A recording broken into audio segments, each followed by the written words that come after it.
गुरु साक्षात् परब्रह्म तस्मै श्री गुरुवे नमः।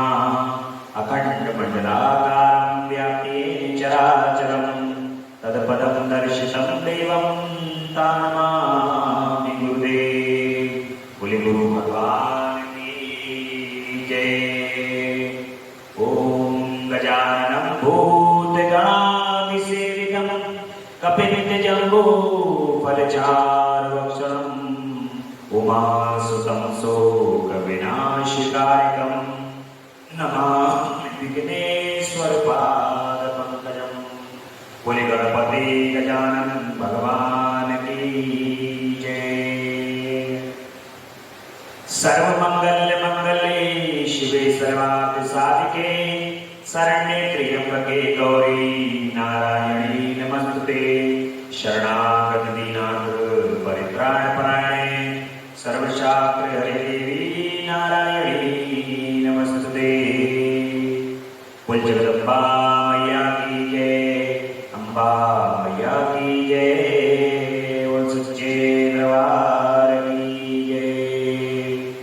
कर्पूर गौरम करुणावतारम संसारसारं भुजगेन्द्रहारं सदा वसन्तं हृदयारविन्दे भवं भवानी सहितं नमामि।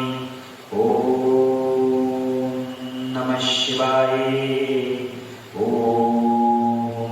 नमः शिवाय, ॐ नमः शिवाय। बोले शंकर भगवान की जय, महामृत्युंजय भगवान की जय। बोले हर हर महादेव। भगवान श्री गुरुदेव की असीम अनुकंपा से, माता पिता के आशीर्वाद, जगदम्बा परांबा पराशक्ति की परम सानिध्यता, भगवान भोलेनाथ की परम कृपा से आप सभी भक्तों के भाग्य के कारण ही भगवान की अमृतमयी कथा का आज 10वां दिवस है। भगवान की परम कृपा से उनकी कथा को सुनने का सौभाग्य प्राप्त हो रहा है। इन कानों से दिन भर संसार रूपी बातें प्रवेश करती रहती हैं और इन जो नकारात्मक बातें हैं जो कर्ण के माध्यम से हमारे पूरे शरीर में संचरण करती हैं, इसको साफ करने का, इससे मुक्ति पाने का बस केवल और केवल एक ही रास्ता है, वो है भगवत नाम स्मरण। भगवान के नाम का स्मरण और उनके नाम का जाप ही हमें ये सब नकारात्मक ऊर्जाओं से बचा सकता है। वरना प्रतिदिन हम नकारात्मक ऊर्जाओं के घेरे में चारों तरफ से फंसे रहते हैं और जब भगवत नाम का स्मरण कर लेते हैं तो हम उनके नाम का स्मरण करने से सकारात्मक ऊर्जा का संचरण करते हैं। भगवान का नाम इतना सकारात्मक है, इतना सकारात्मक है, यदि आप उनके नाम का जाप एक बार भी कर लेते हैं तो पूरे दिन का आपने जितना भी नकारात्मकता को ग्रहण किया है वो भगवान के नाम में इतनी क्षमता है कि एक बार के नाम के लेने में ही वो नकारात्मक ऊर्जा समाप्त होकर के सकारात्मक में परिवर्तित हो जाता है। परंतु अपने प्रभु के श्री चरण कमल पर आपको पूर्ण आश्रय, पूर्ण विश्वास आवश्यक है। उनके श्री चरण कमल पर आपको पूर्ण आश्रय होना चाहिए, पूर्ण विश्वास होना चाहिए और वो आश्रय और विश्वास ही उनको नाम से जोड़ रखता है। इसलिए नाम की बड़ी महिमा है। कथा के माध्यम से हम सबको उनका नाम लेने का अवसर प्राप्त हो रहा है। पूरे दिन में 1 घंटा जो भगवान कृपा कर देते हैं, उनका कथा का श्रवण करने का जो सौभाग्य उन्होंने दे रखा है, वो सौभाग्य से हम सभी उनके नाम, उनके रस का पान करते हैं, अमृत का पान करते हैं। इस कलिकाल में, इस पृथ्वी लोक पर अमृत यदि है तो भगवत नाम के अंदर ही है, अन्यत्र अन्य किसी चीज में अमृत नहीं, भगवत नाम में ही अमृत है। इसलिए भगवान की जितने भी पुराण हैं, उनकी कथाएं हैं, उसके आगे अमृत लगा दिया जाता है, क्योंकि उनका नाम है ही अमृत। जो उनके नाम को ले लेगा वो सदा के लिए अमर हो जाएगा। ऐसी उनके नाम की कृपा, ऐसी भगवत नाम की कृपा है कि जो उनके नाम को लेगा वो सदैव हमेशा हमेशा के लिए अमर हो जाएगा। आपने देखा होगा, एक छोटा सा बात मैं यहां पर करना चाहता हूं। आपने देखा होगा कि बड़े बड़े राजा महाराजा इस पृथ्वी लोक के ऊपर जन्म ले चुके हैं, और किसी को भी नहीं पता है कि कौन राजा किस समय पर, केवल इतिहास के पन्नों में वो दर्ज हैं, और करोड़ों करोड़ों राजा तो ऐसे हैं जो इस पृथ्वी पर आकर के और अपना समय कार्यकाल पूरा करके चले गए, लोगों को उनका नाम भी नहीं दिया। कोई जिह्वा पर नाम भी लेना उनका पसंद नहीं करता है, लेता ही नहीं है, स्मरण ही नहीं। परंतु जो भगवान के भक्त हैं, भगवान का जिन्होंने भगवत नाम का उच्चारण किया है, आज भी लोग उनके नाम का दिन भर उच्चारण करते। जैसे परम करुणामय कृपामय गोस्वामी तुलसीदास जी, सूरदास जी, मीरा, अन्यत्र अनन्य भक्त भगवान के हैं उस ब्रज भूमि के ऊपर, और अयोध्या धाम में, काशी में अन्यत्र भगवान के भक्त हैं। आज भी उन भक्तों के नाम जो है वो बड़े आदर से स्मरण करते हैं। आपको आज भी उनका नाम बड़े आदर से याद है, क्योंकि वो भगवत नाम को लेकर के सदैव अमर हो, अमृत का पान किया है और सदैव अमृत अमर हो। तो उनके नाम का स्मरण हमको करते रहना चाहिए। यही हमें भगवान की कथा निरंतर नित्य प्रतिदिन, आज 10 दिन हो गए हैं, भगवान की कथा लगातार हमें यही बता रही है, भगवान स्वयं बता रहे हैं कि उनके नाम को भूलो मत, उनके नाम को जपते रहो, उनके नाम को रटते रहो, उनका स्मरण करते रहो। भगवान की अमृतमय कथा में कल के प्रसंग में हमने सुना था कि नारद जी ने किस प्रकार से तपस्या की और कामदेव पर उन्होंने विजय प्राप्त करने का जो भ्रम हुआ, भगवान ने उनके अहंकार को और उनके भ्रम को नष्ट किया है। भगवत लीला हो रही है और उन्होंने श्री रामायण का रचना कर दी है भगवान ने, और वहां से नारद जी को परम ज्ञान प्राप्त हुआ है, भगवान के श्री चरण कमल की भक्ति प्राप्त हुई है, भगवान शिव की भक्ति प्राप्त हुई है। और अब आज की कथा में भगवान विष्णु का नाभि से कमल का प्रादुर्भाव होता है, और भगवान शिव की इच्छा से ब्रह्मा जी का प्रकट होना, इस प्रकार से ब्रह्मा जी प्रकट हो जाते हैं और उन असमर्थ ब्रह्म का तप करना और श्री हरि का उन्हें दर्शन देना, ये भगवान की कथा में हम आज के प्रसंग में सुनेंगे। ब्रह्मा जी कहते हैं कि देवर्षि जब नारायण देव जल में शयन करने लगे, उस समय उनकी नाभि से भगवान शंकर की इच्छावश सहसा एक उत्तम कमल प्रकट हुआ, जो बहुत बड़ा था। उसमें असंख्य नाल दंड थे, उसकी कांति करने के लिए फूल के समान पीले रंग की थी, तथा उसकी लंबाई और ऊंचाई भी अनंत योजन। वह कमल करोड़ों सूर्यों के समान प्रकाशित हो रहा था, सुंदर होने के साथ ही संपूर्ण तत्वों से युक्त था। वो कमल जो भगवान विष्णु की नाभि से निकलता है और उस दर्शन योग्य तथा सबसे उत्तम दिखाई पड़ रहा था, और तत्पश्चात कल्याणकारी परमेश्वर सांब सदाशिव ने पूर्व प्रयत्न करके मुझे अपने दाहिने अंग से उत्पन्न किया। मुनि उन महेश्वर ने मुझे तुरंत ही अपनी माया से मोहित करके नारायण देव के नाभि कमल में डाल दिया और लीला पूर्वक मुझे वहां से प्रकट किया। इस प्रकार उस कमल से पुत्र के रूप में मुझे हिरण्यगर्भ का जन्म हुआ। मेरे 4 मुख हुए और शरीर की कांति लाल हुई। मेरे मस्तक पर कुंड की रेखा में अंकित थे। भगवान शिव की माया से मोहित होने के कारण मेरी ज्ञान शक्ति इतनी दुर्बल हो रही थी कि मैंने उस कमल के सिवा दूसरे किसी को अपने शरीर का जनक या पिता नहीं माना। मैं कौन हूँ, कहां से आया हूँ, मेरा कार्य क्या है, मैं किसका पुत्र होकर के उत्पन्न हुआ हूँ और किसने इस समय मेरा निर्माण किया है। इस प्रकार के संशय में पड़े हुए मेरे मन में यह विचार उत्पन्न हुआ कि मैं किस लिए मोह में पड़ा हुआ हूँ। जिसने मुझे उत्पन्न किया है उसका पता लगाना तो बहुत सरल है। इस कमल पुष्प पर जो पत्र युक्त नाल है उसका उद्गम स्थान इस जल के भीतर नीचे की ओर है।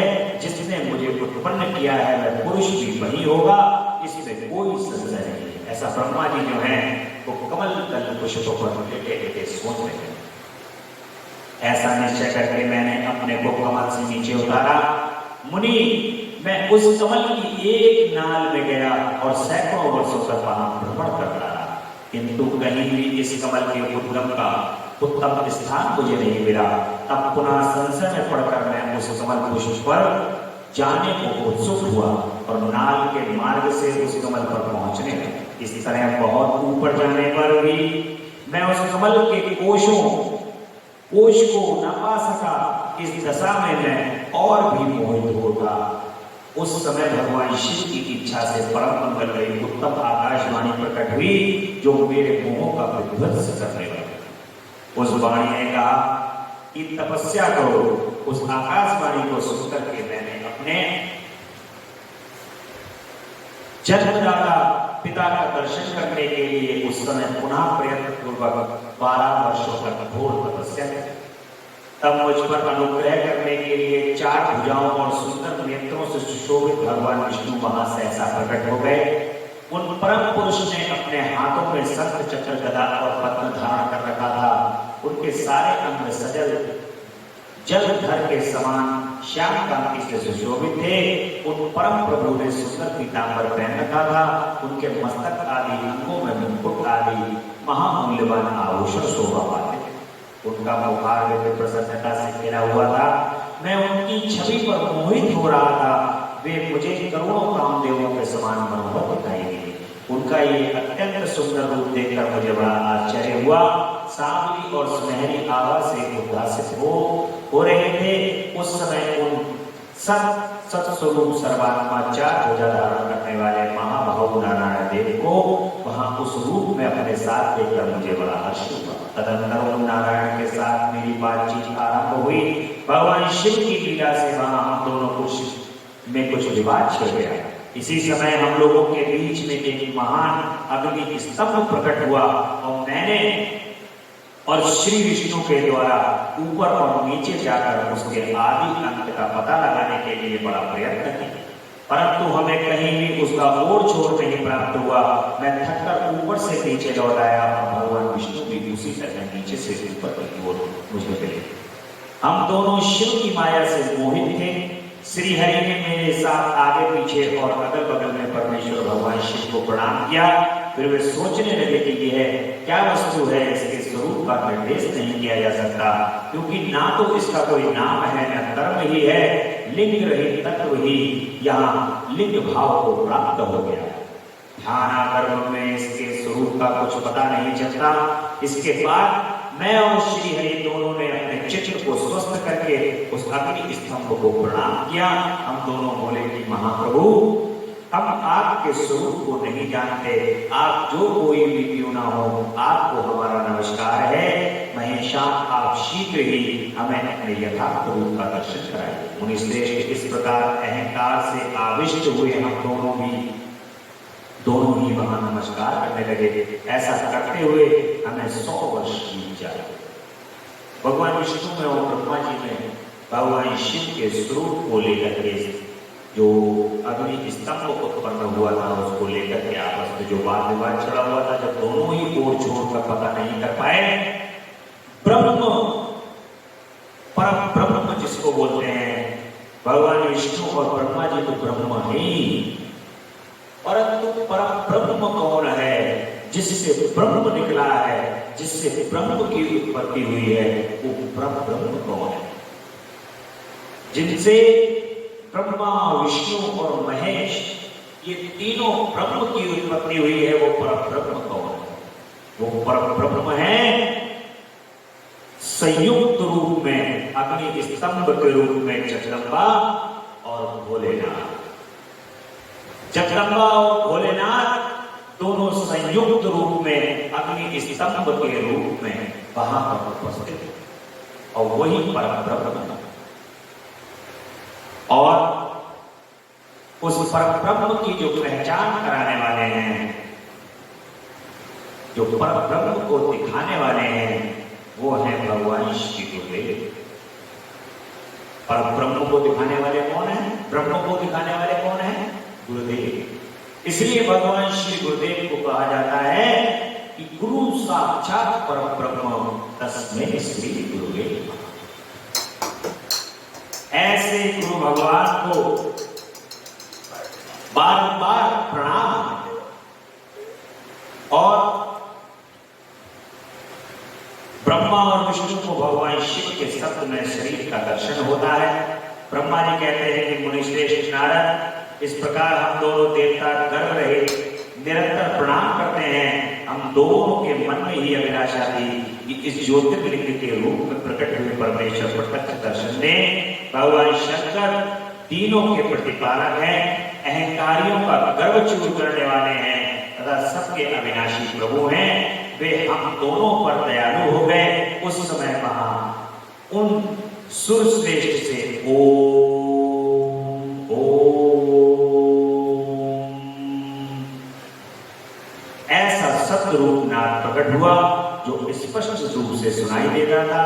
वह नाद प्लूत स्वर में अभिव्यक्त हुआ। जोर से प्रकट होने वाले उस शब्द के विषय में ये क्या है, ऐसा सोचते हुए समस्त देवताओं के आराध्य भगवान विष्णु मेरे साथ संतुष्ट चित्त से खड़े रहे। वे सर्वदा प्यार भाव से रहे थे। उन्होंने लिंग के दक्षिण भाग में सनातन आदि का आकार का दर्शन किया, उत्तर भाग में उकार का, मध्य भाग में मकार का और अंत में ओम इस नाद का साक्षात दर्शन एवं अनुभव किया। दक्षिण भाग में प्रकट हुए आदि कारण आकार को सूर्य मंडल के समान तेजोमय देखकर जब उन्होंने उत्तर भाग में दृष्टिगत किया, तब वहां उकार वर्ण अग्नि के समान दीप्तिशाली दिखाई दिया। मुनि श्रेष्ठ इसी तरह उन्होंने मध्य भाग मकार को चंद्रमंडल के समान उज्ज्वल कांति से प्रकाशमान देखे। तदंतर जब उनके ऊपर दृष्टि डाली तब सुंदर शुद्ध स्फटिक मणि के समान निर्मल प्रभा से युक्त तुर्याती अमल निष्कल निरुद्रम निर्दुंद अद्वितीय शून्यमय ब्रह्म और अभ्यांतर के भेद से रहित बाह्यांतर भेद से युक्त जगत के भीतर और बाहर स्वयं ही स्थित आदि मध्य और अंत से रहित आनंद के कारण तथा सबके परम आश्रय सत्य आनंद एवं अमृत स्वरूप पर ब्रह्म का साक्षात्कार किया। उस समय श्री हरि ये सोचने लगे कि अग्नि स्तंभ कहां से उत्पन्न हुआ है, हम दोनों फिर इसकी परीक्षा करें। मैं इस अनुरूप अनंत स्तंभ के नीचे जाऊंगा। ऐसा विचार करते हुए श्री हरि वेद और शब्द दोनों के अवशेषों से युक्त विश्वात्मा शिव का चिंतन किया। तब वहां एक ऋषि प्रकट हुए जो ऋषि शब्दों के परम सार रूप माने जाते हैं। मुनि ऋषि के द्वारा परमेश्वर श्री विष्णु ने जाना कि इस शब्द ब्रह्म में शरीर वाले परम लिंग के रूप में साक्षात परम ब्रह्म महादेव ही हैं, यहाँ प्रकट हुए हैं। ये चिंता रहित रुद्र हैं। यहाँ जहाँ जाकर मन सहित वाणी उसे प्राप्त किए बिना ही लौट आती है, उस परम ब्रह्म परमात्मा शिव का वाचक एकाक्षर प्रणव धीरीन है।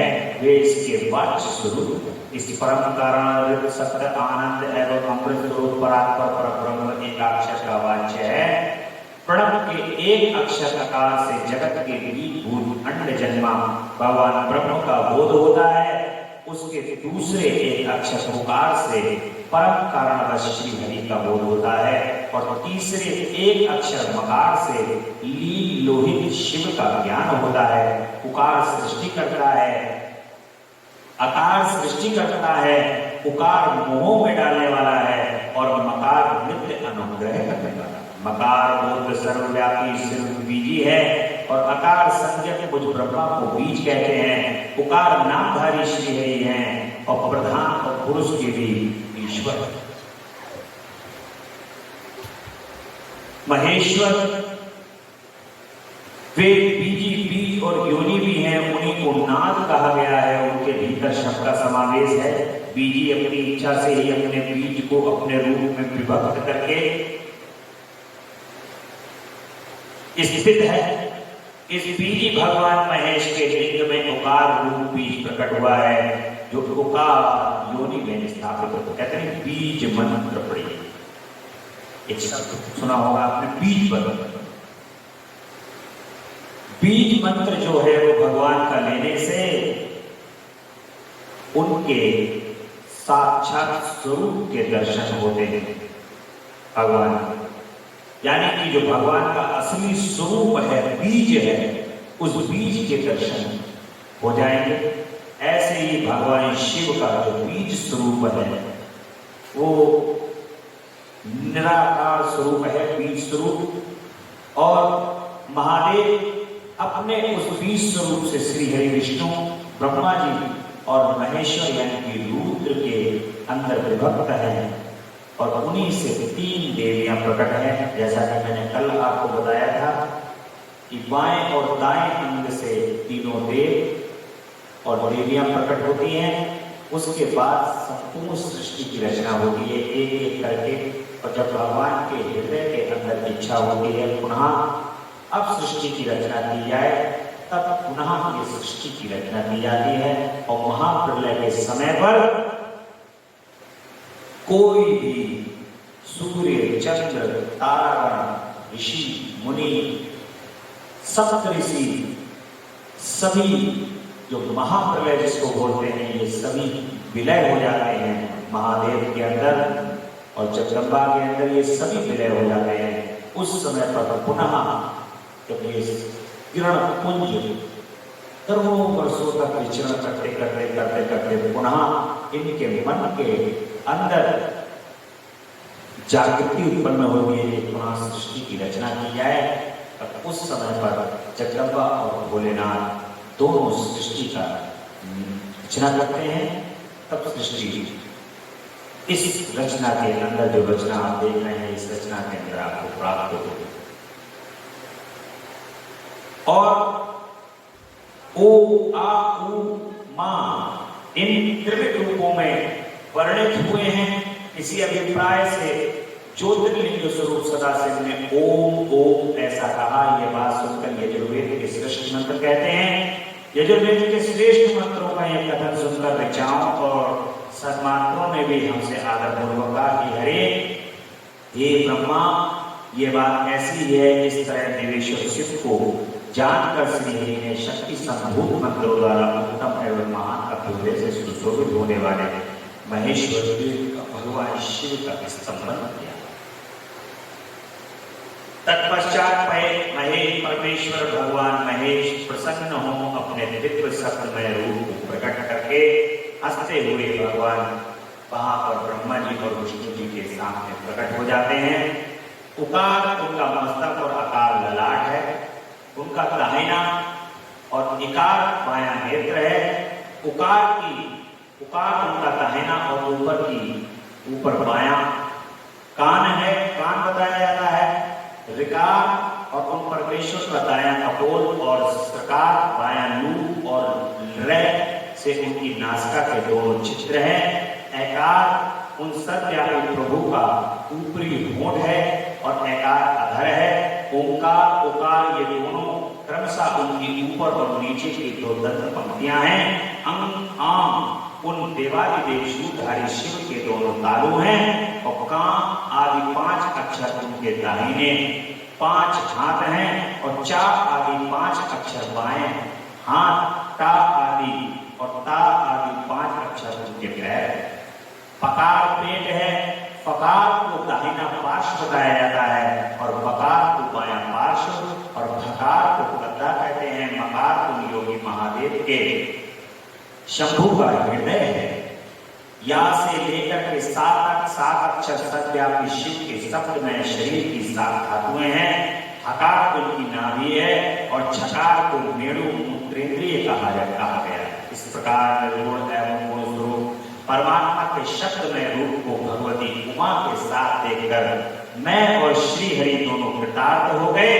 इस तरह शब्द ब्रह्म में शरीरधारी महेश्वर शिव का दर्शन पाकर मेरे साथ श्री हरि उन्हें प्रणाम करते हैं और पुनः ऊपर की ओर देखते हैं। उस समय उन्हें 5 कलाओं से युक्त ओंकार जनित मंत्र का साक्षात्कार हो जाता है और तत्पश्चात महादेव जी का ओम तत्व स्वामी ये मंत्र रूप तथा शुद्ध स्फटिक के समान निर्मल फिर संपूर्ण धर्म और अर्थ का साधन बुद्धि स्वरूप गायत्री नामक दूसरा महान मंत्र लक्षित हुआ, जिसमें 24 अक्षर है जो चारों को 7 रूपी फल देने वाला है।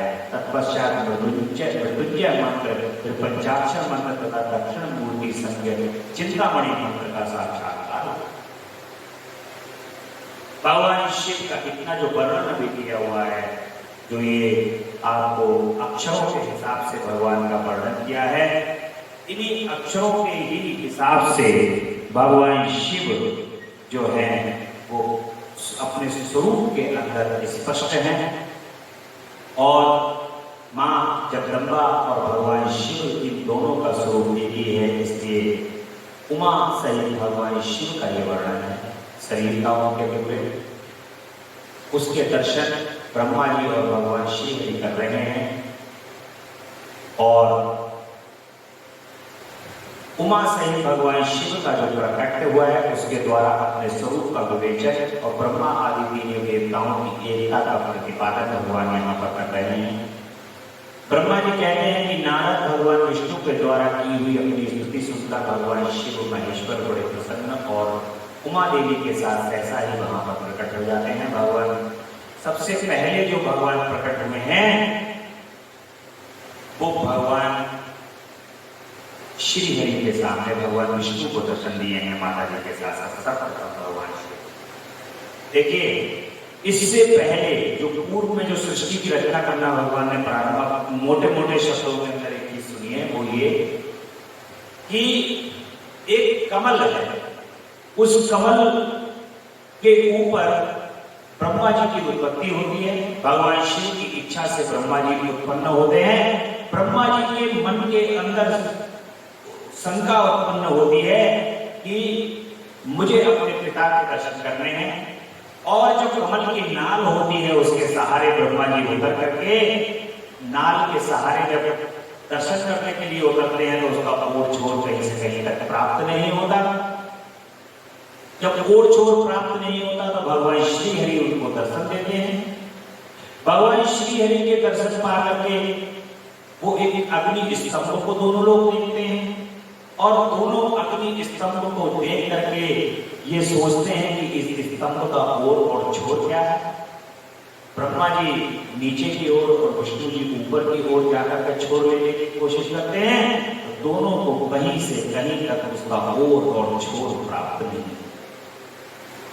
और जब ओर और छोर प्राप्त नहीं होता तो प्रणाम करते हैं, क्योंकि दोनों को ये संशय है मन के अंदर कि हम दोनों जो है वो अपने बल से, बुद्धि से, अपने पराक्रम से इसका ओर छोड़ जाएंगे, क्योंकि ब्रह्म है। ब्रह्म सोच रहे हैं कि हम ही ब्रह्म हैं। यहाँ पर देवी भागवत का एक प्रसंग ध्यान आता है, जो ये ब्रह्म का स्वरूप होने का, वो ये कि एक समय की बात है जब भगवान शिव और श्री हरि और ब्रह्मा जी तीनों देव हैं, ये कहते हैं कि हम ही ब्रह्म हैं, हम ही ब्रह्म हैं। और ब्रह्म के रूप में विराजित भगवान शिव और जगदम्बा जो हैं वो इनको महादेव कहते हैं, महादेवी कहते हैं। महादेवी अपने लोक के अंदर बैठे हुए हैं और कह रहे हैं कि इनके अंदर जो हमने ब्रह्मा विष्णु और महेश ये तीनों की जो नियुक्ति की है, इन तीनों के अंदर अहंकार की उत्पत्ति हो गई है, क्यों ना हम इनके अहंकार को नष्ट किए। जो परब्रह्म के रूप में बैठे हुए महादेव और महादेवी हैं, वहां से देखते हैं और एक सिंहासन अपने लोक से भेजते हैं। वो सिंहासन भगवान शिव के पास, पहले ब्रह्मा जी के पास आता है और ब्रह्मा जी बगैर कुछ बोले हुए उस सिंहासन के अंदर सुतारी बैठ जाते हैं और उस सिंहासन लेकर के उड़ता हुआ चला जाता है, वो ब्रह्म लोक के अंदर चला जाता है।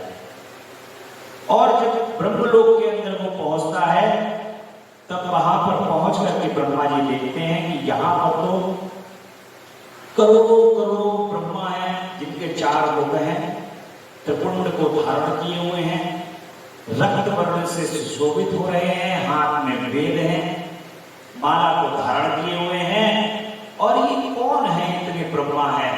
और वो जो सिंहासन है, सिंहासन वहां रुक जाता है और ब्रह्मा जी को वहां पर छोड़ देता है। ब्रह्मा जी को छोड़ देता है और ब्रह्मा जी वहां पर पहुंचते हैं, तो करोड़ों ब्रह्मा है, उनसे पूछते हैं कि ये क्या है, आप लोग कौन हैं? बोले हम तो ब्रह्मा हैं, तुम कौन हो? तो वो कहते हैं कि मैं भी ब्रह्मा हूं। तो कहते हैं कि ठीक है, अभी थोड़ी देर में महादेव और महादेवी यहां पर प्रकट होंगे और प्रकट होने के बाद जो इस समय ब्रह्मा का कार्य कर रहे हैं, उनका कार्यकाल पूरा हो गया है। अब ये नए ब्रह्माओं की भक्ति होने वाली है। ये करोड़ों करोड़ों ब्रह्मा उसी के लिए इंटरव्यू देने आए हैं। ऐसे विष्णु लोक के अंदर सिंहासन पहुंचता है भगवान विष्णु। उस सिंहासन पर बगैर किसी को बोले हुए सिंहासन पर अपने आप बैठ जाते हैं और वो विष्णु लोक में पहुंच जाते हैं। वहां पर करोड़ों विष्णुओं के स्वरूप देख करके, करोड़ों उनका स्वरूप देख करके भगवान विष्णु भी अचंभित होते हैं। इसी प्रकार से भगवान महेश्वर, भगवान शिव के रूप में महेश भगवान जो है वो पहुंच जाते हैं महेश्वर लोक और वहां पर देखते हैं कि करोड़ों करोड़ों महेश्वर स्वरूप के अंदर यहाँ पर देव पधारे हुए हैं। महादेव और महादेवी प्रकट होते हैं और प्रकट होकर के उन तीनों को कहते हैं कि ये कार्य जो मैंने सृष्टि की संरचना के लिए तुम्हें दिया हुआ था, वो तुम्हें ब्रह्म का स्वरूप, तुम मेरे ही स्वरूप में से निकले हुए हो और जो मैंने तुम्हें कार्य सौंपा था, उस कार्य को करने के लिए ही तुम्हारी नियुक्ति की गई है, हमारा ही आप स्वरूप है। परंतु जब भ्रमित होने का कार्य हो जाता है, अहंकार की उत्पत्ति हो जाती है कि मैं ही ब्रह्म हूँ, मैं सर्वस्व हूँ, मेरे अतिरिक्त और कुछ नहीं है, तब हम दोनों अपने स्वरूप के दर्शन प्रदान करते हैं।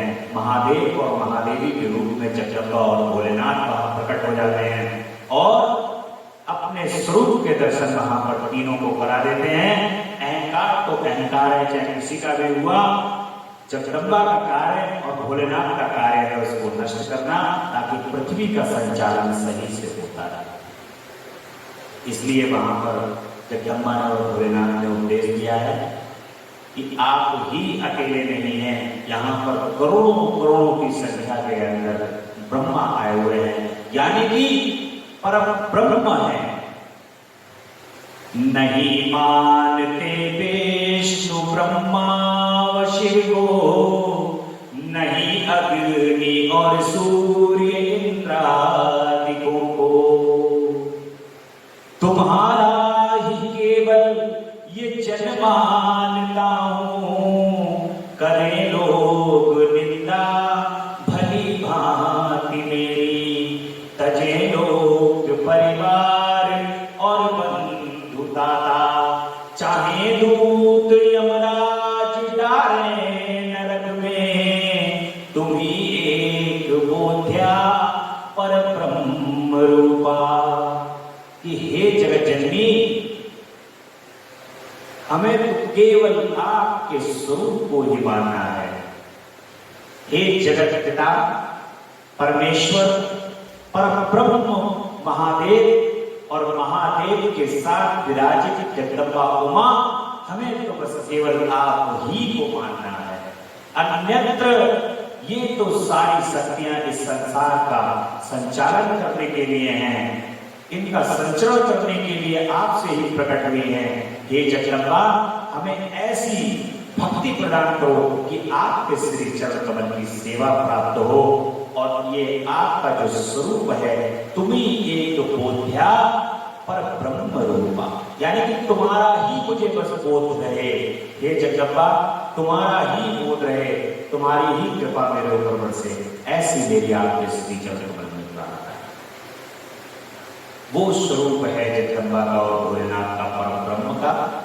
इसलिए ये संशय अपने हृदय के अंदर कदापि नहीं रखना है कि ये अलग है, वो तीन अलग है, कि वो सब देवता अलग है, ऐसा नहीं है। ब्रह्म के स्वरूप है, और वो ब्रह्म जो है वो सभी पर ब्रह्म से प्रकट हुए हैं, वो पर ब्रह्म के ही स्वरूप है। पर ब्रह्म जो आज्ञा करते हैं, ये ब्रह्म को ही कार्य करते हैं।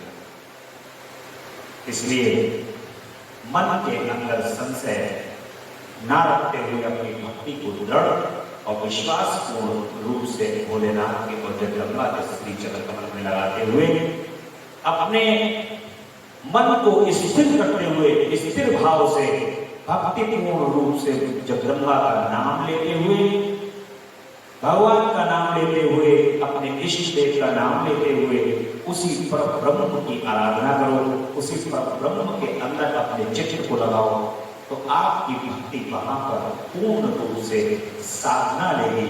वहीं कोई भक्ति आपके पूर्ण रूप से आपको साध देगी। साधना कहना क्या है? इसको बोलते हैं कि जिस भक्ति से आप सध जाओ, मन आपका इधर उधर ना भागे, मन को ये ना लो मन धर्मशाला ना हो, मन जो है वो धर्मशाला ना बन जाए आपका। कहीं ऐसा ना हो कि उस धर्मशाला में आज कोई और आके बैठा, कल कोई और आके बैठा, परसों कोई और आके बैठा, वो धर्मशाला ना बने। इसलिए उस मन को स्थिर भाव से अपने प्रभु के, अपने इष्ट के श्री चरण कमल में स्थिरता से लगा करके तभी आप परम ब्रह्म की प्राप्ति कर सकते हो। यही परम ब्रह्म को प्राप्त करने का रास्ता है। अन्यत्र इस संसार के अंदर कोई और रास्ता है।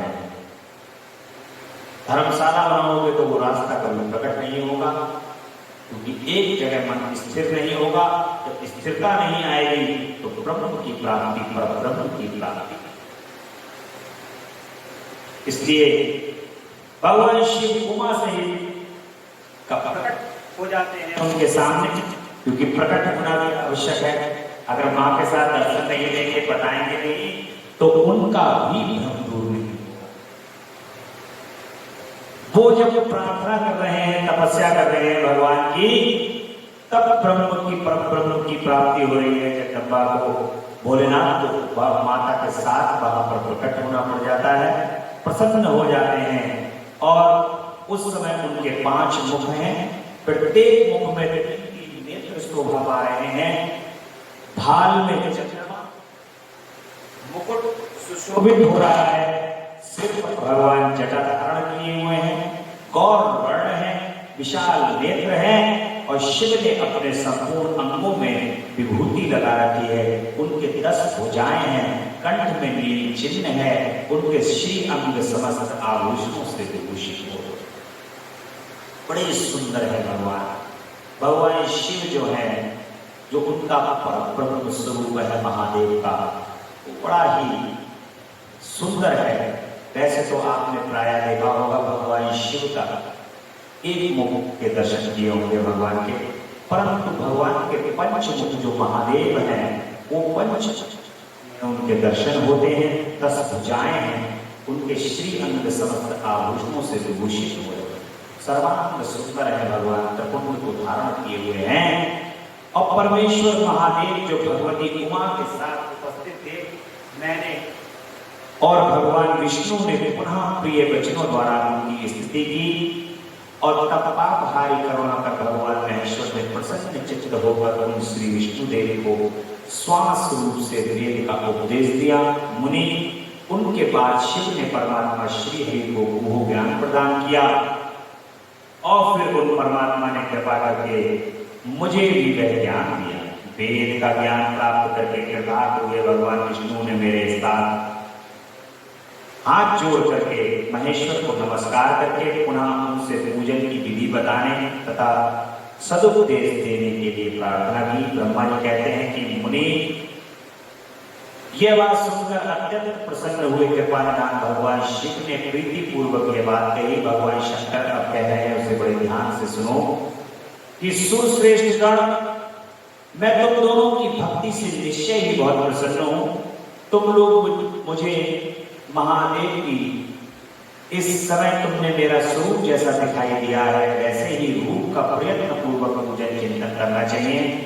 तुम दोनों महाबली हो और मेरे स्वरूप भूता प्रकृति से प्रकट हुए हो। इस सर्वेश्वर के दाएं बाएं अंगों में तुम्हारा आविर्भाव हुआ है। ये लोक पितामह ब्रह्मा मेरे दाहिने पार्श्व उत्पन्न हुए हैं और तुम विष्णु में परमात्मा वाम पार्श्व उत्पन्न हो। मैं तुम दोनों पर भली भांति प्रसन्न हूँ और तुम्हें मनोवांछित वर देता हूँ।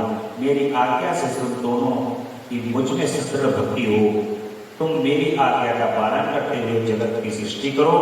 वत्स विष्णु तुम पश्चात जगत का पालन करते हो। तुम दोनों में ऐसा कहकर भगवान शंकर हमें पूजा की उत्तम विधि प्रदान करते हैं। भगवान विष्णु कहते हैं कि प्रभु, यदि हमारे प्रति आपके हृदय में प्रीति उत्पन्न हुई है और यदि आप हमें वर देना आवश्यक समझते हो तो हम यही वर मांगते हैं कि आपसे हम दोनों की सदा अनन्य एवं अविचल भक्ति मिले। ब्रह्मा जी कहते हैं कि श्री हरि की ये बात सुनकर भगवान हर ने पुनः मस्तक झुकाकर प्रणाम करते हुए हाथ जोड़कर खड़े हो जाते हैं और उन नारायण देव से स्वयं कहते हैं कि हे महेश, भगवान शिव कहते हैं कि मैं सृष्टि का पालन और संहार करता हूँ। सगुण और निर्गुण तथा सच्चिदानंद स्वरूप निर्विकार पर ब्रह्म परमात्मा हूँ। विष्णु सृष्टि की रक्षा और प्रलय कार्य के भेद से मैं ही ब्रह्मा विष्णु और रुद्र के नाम को धारण। भगवान कह रहे हैं कि मैं ही ब्रह्मा के रूप में, विष्णु के रूप में और रुद्र के रूप को धारण करता हूँ, यानी कि मैं परब्रह्म हूँ, मैं महादेव। जब मेरी इच्छा होती है सृष्टि की रचना करने की तो मैं तीन रूपों में प्रकट हो जाता हूँ, ब्रह्मा विष्णु और महेश्वर में। इस प्रकार भगवान शिव भगवान श्री हरि को और ब्रह्मा जी को ज्ञान दे रहे हैं। उस ज्ञान से तीनों देव लोग भगवान कह रहे हैं कि मुझसे ही तीनों देव प्रकट हैं और इन तीनों देवों से मैं सृष्टि का पूरा संचालन कर रहा हूं। ये सृष्टि का संचालन करने वाले, जैसे आपने देखा होगा राष्ट्रपति जो है वो प्रथम नागरिक है। जब नीचे की सरकारें फेल हो जाती हैं तो शासन किसके हाथ में आ जाता है? राष्ट्रपति के हाथ में।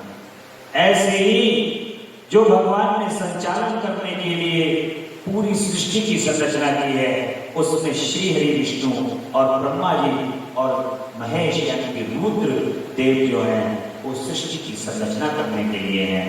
और जब भगवान को लगता है कि अब मुझे ये सृष्टि जो मैंने ये भी नष्ट करनी है, इसका भी विलय करना है, तो वो भी विलय करके अपने ही में विलीन कर लेते। उस समय पर वो अपने अंदर ही समाहित कर लेते हैं, वो ब्रह्म को भी नष्ट कर देते हैं और वो ब्रह्म को विलीन करके परब्रह्म के स्वरूप बन जाते हैं। क्योंकि वो ब्रह्म भी उनसे अलग नहीं है, ब्रह्म भी उनके ही स्वरूप है। यानी कि जो हमारे शरीर में आत्मा है वो ब्रह्म स्वरूप है और ये ब्रह्म स्वरूप कहाँ से प्रकट हुआ है? उन्हीं परब्रह्म से निकला है, उन्हीं परब्रह्म के द्वारा प्रकट हुआ है।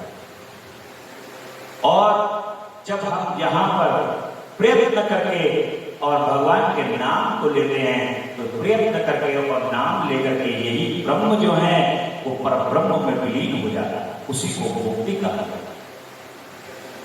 और तो अपने मन को सुस्थिर करके पूजा गृह में प्रवेश करें, वहां पूजन सामग्री लेकर सुंदर आसन पर बैठे न्यास आदि करके क्रमशः महादेव की पूजा करें।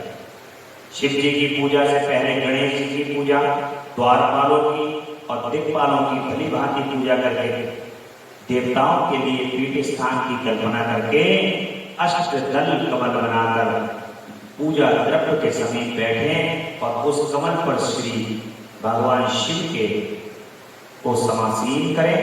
जब भगवान की पूजा की विधि आपको पूर्व बताई गई है उस प्रकार से भगवान शिव के बड़े प्रेम से और स्नेह से पूजन करना चाहिए। और श्रावण मास है, हो सके तो प्रतिदिन बड़े नित्य कर्मों से सोचोपचार से भगवान का पूजन करें। अन्यथा यदि आपके पास जिस प्रकार का विधान से आप भगवान के प्रेम से, सबसे बड़ा विधान पता है क्या है? सबसे बड़ा विधान है प्रेम। क्योंकि प्रेम में जब विदुर जी, भगवान श्री कृष्ण विदुर जी के यहाँ पहुंचते हैं तो उनके प्रेम में, भगवान के प्रेम, जब श्री कृष्ण भगवान जब उनके द्वार पर पहुंचते हैं तो बड़े प्रेम से विदुर जी उनको केले खिला रहे हैं, बड़े प्रेम से। विदुर और विदुरानी दोनों उनको केले खिला रहे हैं और बड़े भाव से भगवान के मुख को देख करके इतने भाव विभोर हो गए हैं, उनकी भक्ति में इतने विहल हो गए हैं, इतना उनको देख करके मन इतना उनका प्रसन्न हो गया है कि संसार की उनको सुध ही नहीं। और भगवान भी उनके प्रेम में इतना विलीन हो गए हैं कि भगवान को भी कुछ और संसार के अन्यत्र कुछ नजर नहीं आ रहा है। तो इस दोनों इतने प्रेम मधुर भाव के अंदर भीगे हुए हैं, डूबे हुए हैं कि विदुर जी जब भगवान को विदुरानी और विदुर भगवान को केला खिला रहे हैं तो केले का गूदा तो नीचे गिर जाता है और भगवान को छिलका खिला दे रहे हैं। भगवान प्रेम में, उनके प्रेम में भरे हुए छिलका खा ले रहे हैं और गूदा नीचे गिर जा रहा है। इतने सरल स्वभाव के भगवान हैं, इतने सरल स्वभाव का हमारा ब्रह्म है। वो ब्रह्म कह रहा है कि काका बड़े स्वादिष्ट है, ये बड़े स्वादिष्ट केला खिलाया है तुमने आज। जैसे ही विदुर जी की और विदुरानी जी की नेत्र खुलते हैं, वो देखते हैं कि अरे ये तो हमसे क्या हो गया, हमने तो जो है वो भगवान को गूदे की जगह केले का छिलका खिला दिया। तो भक्ति में, प्रेम में भगवान जो है वो ये देख ही नहीं रहे कि तुम कर क्या रहे। प्रेम इतना होना चाहिए, इतना होना चाहिए आपके हृदय के अंदर कि आप जो करो वो भगवान को स्वीकार हो जाए। इतना प्रेम और इतने भाव से किसी भी चीज का नियम तो इस शास्त्रों के अंदर लिखा हुआ है, परंतु ये भी लिखा है कि प्रेम का कोई नियम नहीं है, प्रेम का कोई, किसी भी तरीके का कोई ऐसा प्रेम नहीं है जिसका कोई नियम हो। जैसे भगवान के भोग का समय और आरती का समय निर्धारित है कि प्रभु की आरती और भोग का समय ये, परंतु भक्त यदि भगवान को भोग जिस समय भी भोजन करता है, खाता है, उस समय कहता है कि प्रभु ग्रहण कर लो इसको, मैं इस समय आपके सामने स्वयं भी ग्रहण करूंगा, जब तक आप नहीं ग्रहण करोगे तब तक मैं कैसे ग्रहण कर लूंगा। तो जब वो जिस भाव से भगवान को अपने भोग ग्रहण करवाता है, भगवान उसी भाव से उसी समय भोग को ग्रहण करने के लिए आ जाता है।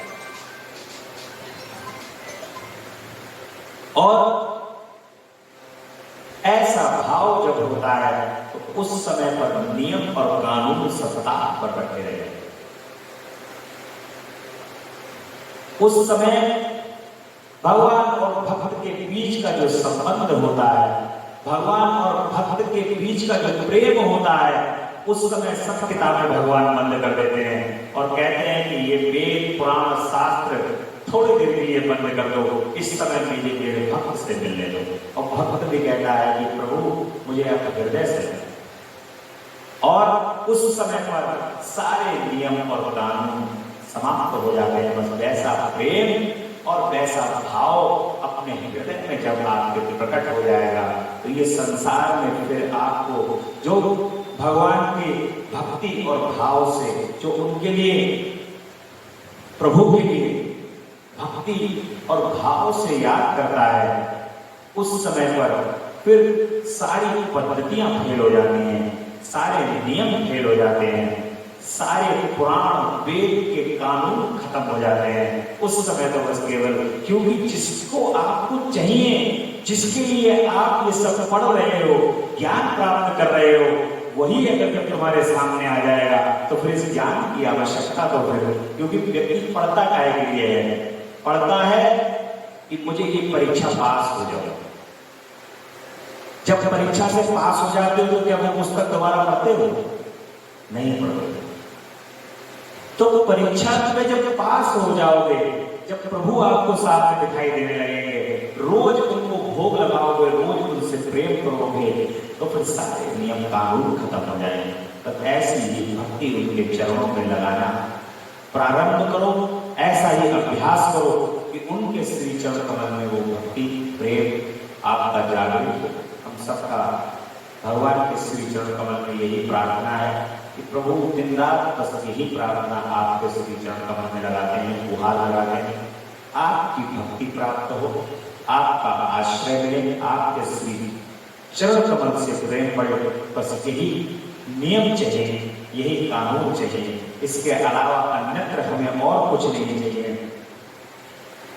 संसार में जब जीवन भगवान ने दिया है तो वो ऐसे भी नहीं छोड़ देने वाले हैं कि आपको ऐसे ही छोड़ देंगे। जब तुम उनके हो तो वो तुम्हें ऐसे ही छोड़ने वाले नहीं है।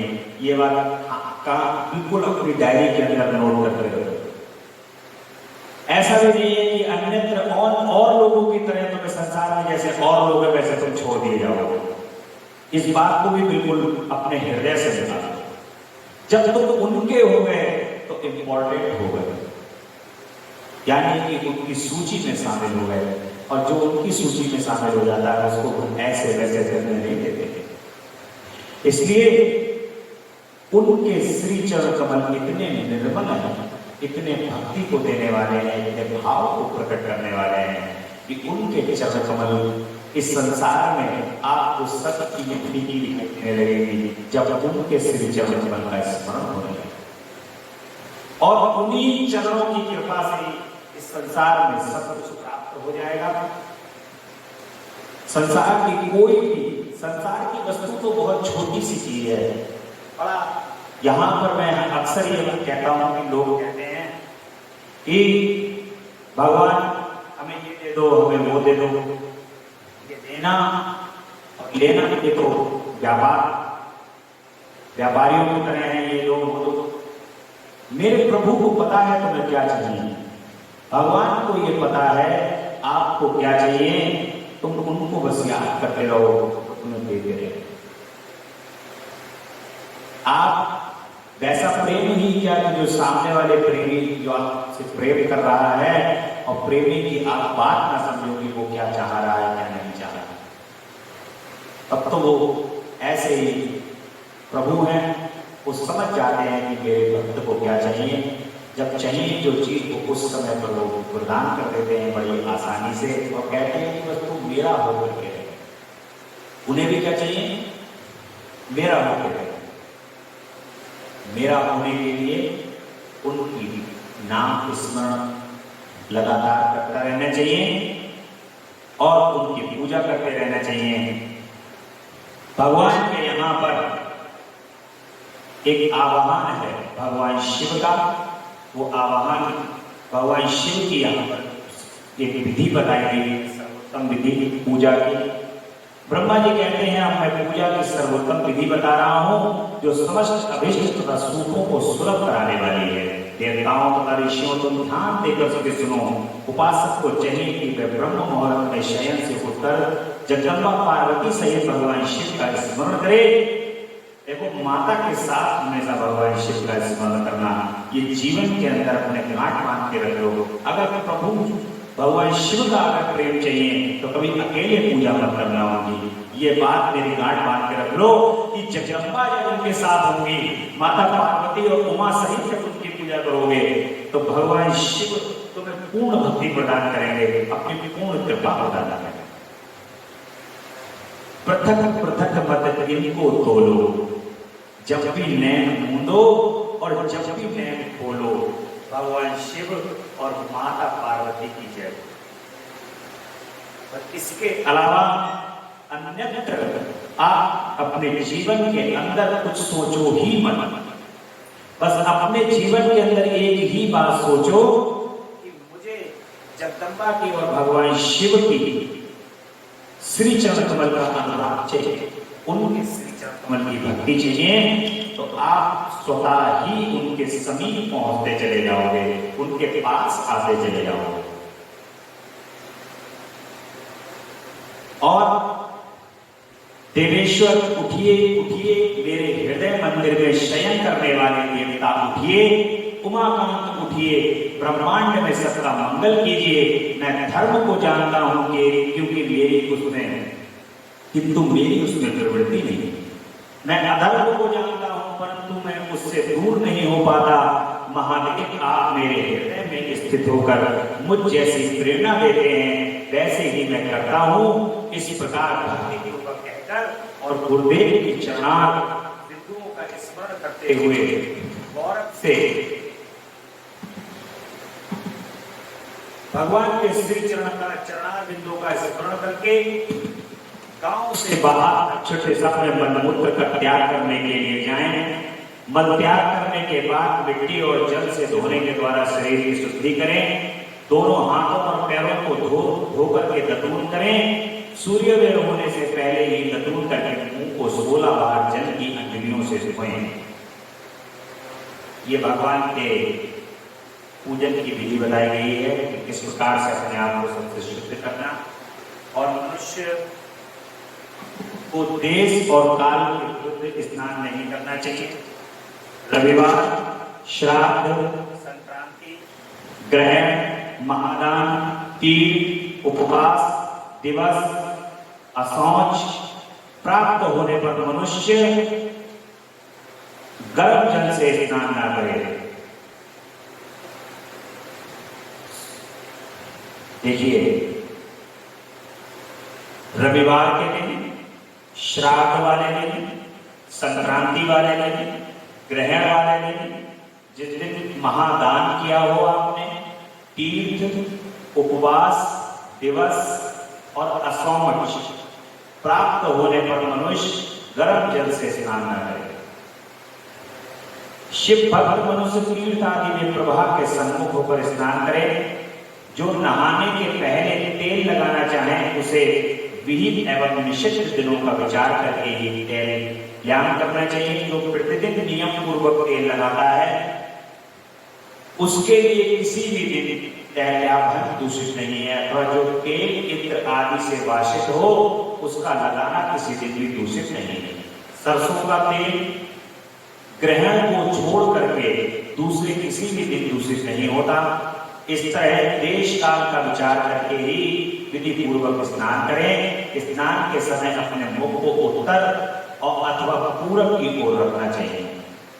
उच्चिष्ट वस्त्र का उपयोग तब कभी ना करें। शुद्ध वस्त्र से इष्ट देव के स्मरण पूर्वक स्नान करें।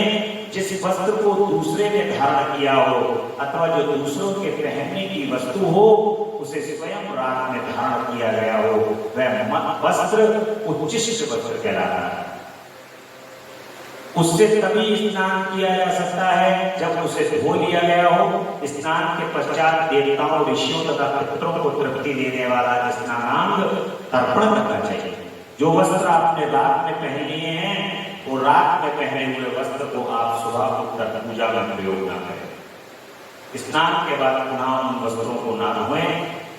और एक चीज और जीवन के अंदर अपने स्मरण करो, कभी किसी के द्वारा पहने हुए वस्त्रों को अपने ऊपर दोबारा से उनको धारण न करें। किसी के भी वस्त्र हो वो वस्त्र आप उनको मत धारण नहीं धारण करना चाहिए। ऐसा कोई भी किसी के भी साथ देखो बुरा मानने की ये बात नहीं होती, लेकिन वस्त्र एक ऐसी चीज है जो उसके सारे गुण आपके अंदर समाहित हो जाए। या तो सिद्ध महात्माओं के कपड़े पहनो तो कोई प्रॉब्लम नहीं, क्योंकि सिद्धों के अगर पहनोगे तो उनके गुण आपके अंदर समाहित हो जाएंगे। परंतु अन्यत्र संसार के अंदर जैसे जैसे लोगों के आप कपड़े पहन लोगे वो करोगे तो आपके अंदर भी वो गुण समाहित हो जाएंगे। ऐसा सिद्ध पुराण के माध्यम से भगवान शिव और स्नान के पश्चात देवताओं ऋषियों तथा पितरों की तृप्ति देने वाला स्नान तर्पण करना चाहिए। उसके बाद धुला हुआ वस्त्र पहने और आचमन करें। तदंतर गोबर आदि से लीप पोत कर स्वच्छ किए हुए शुद्ध स्थान में जाकर सुंदर आसन की व्यवस्था करें। विशुद्ध काष्ठ से बना हुआ पूरा फैला हुआ चित्र होना चाहिए। ऐसा आसन अभिष्ट फलों को देने वाला होता है। उसके ऊपर बिछाने के लिए यथा योग ब्रह्मचर्य को ग्रहण करें।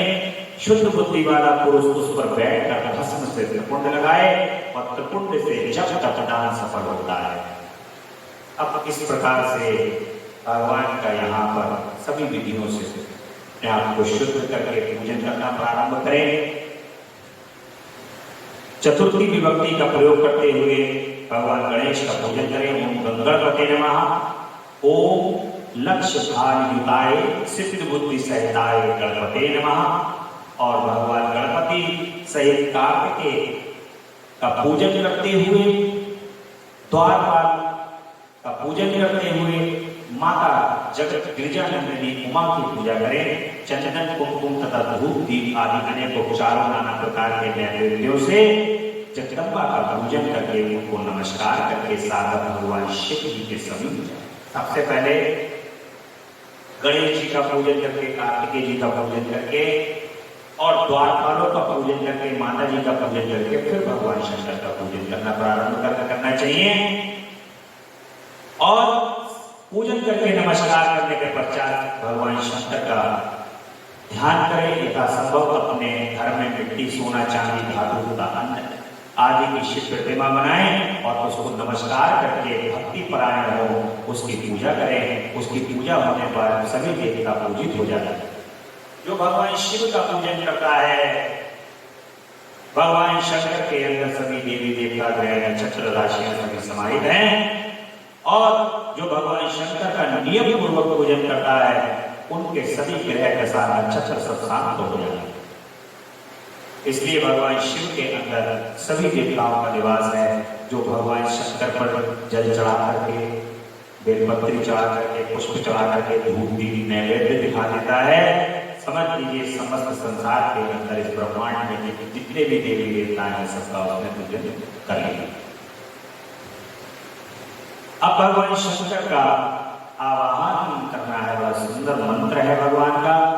कैलास शिखरस्थं च पार्वतीपति उत्तमं यथोक्तरूपिणं शंभो निर्गुणं गुणरूपिणं पंचवक्त्रं दशभुजं त्रिनेत्रं वृषभध्वजं कर्पूरगौरं दिव्यांग चंद्रमौलिकपर्दिनं व्याघ्रचर्मोचिताय च गजचर्माचलं शुभं वासुदारि परितांग पिनाक